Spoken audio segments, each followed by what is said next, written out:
spoke with the kids. They don't sleep at night. They look at the sky and they think it's pretty. Is there any chance you're wrong? No, the sky, man. The sky, I mean, it's just the beginning. That's high-altitude static discharge.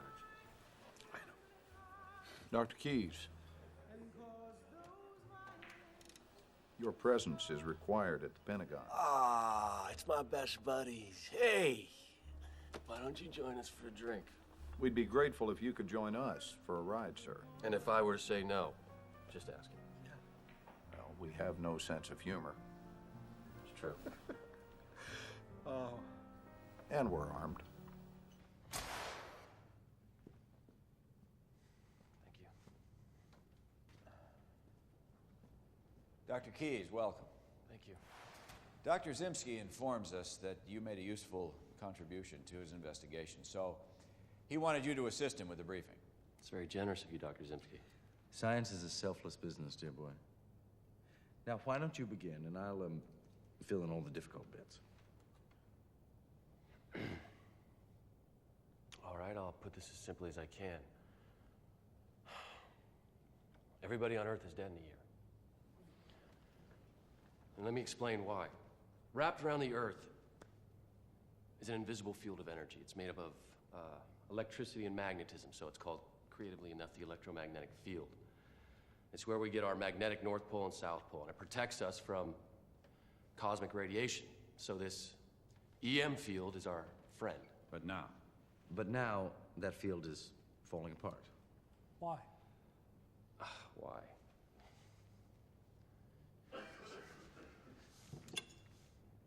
Does somebody have a can of air freshener? Quick and dirty. The thin skin, that's the Earth's crust. That's what we live on. It's 30 miles thick. The meat here, call it the mantle. I'm forgetting all the funky transitions. It's 2,000 miles thick. The core, the peach pit in the center, that's a tricky one. There's two parts, the inner core and the outer core. You following me? The inner core is, it's a big solid chunk of iron, we think. And that's surrounded by the outer core, and that is liquid. Yes, but most importantly, this liquid is constantly spinning in one direction. So a trillion tons of hot metal spinning at 1,000 miles an hour. Right, so physics 101, hot metal moving fast makes an electromagnetic field. The spinning liquid outer core is the engine that drives the EM field. And that's where we have our problem. This engine has stalled. The core of the Earth has stopped spinning.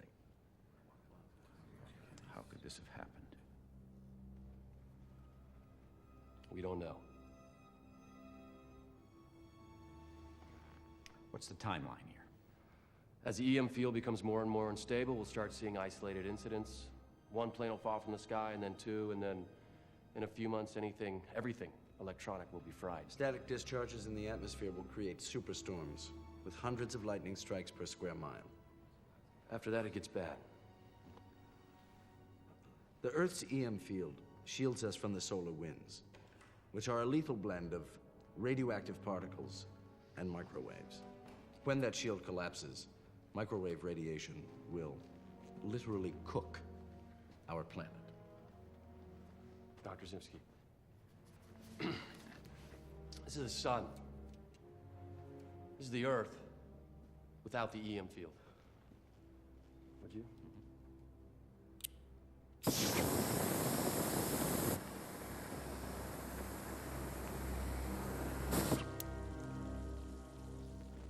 Three months, gentlemen, and we're back in the Stone Age. A full year, the field collapses, and that.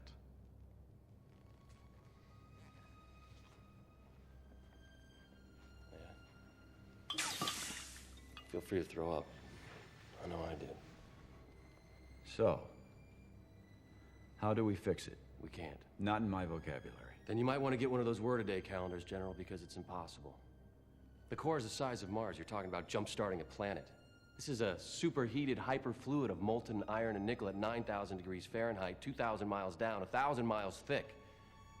The deepest we've ever been is 7 miles with a 2-inch drill bit. If we can go into space, we Well, certainly... space is easy, it's empty.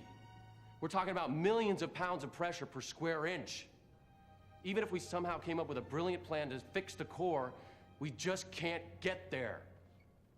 Yes, but...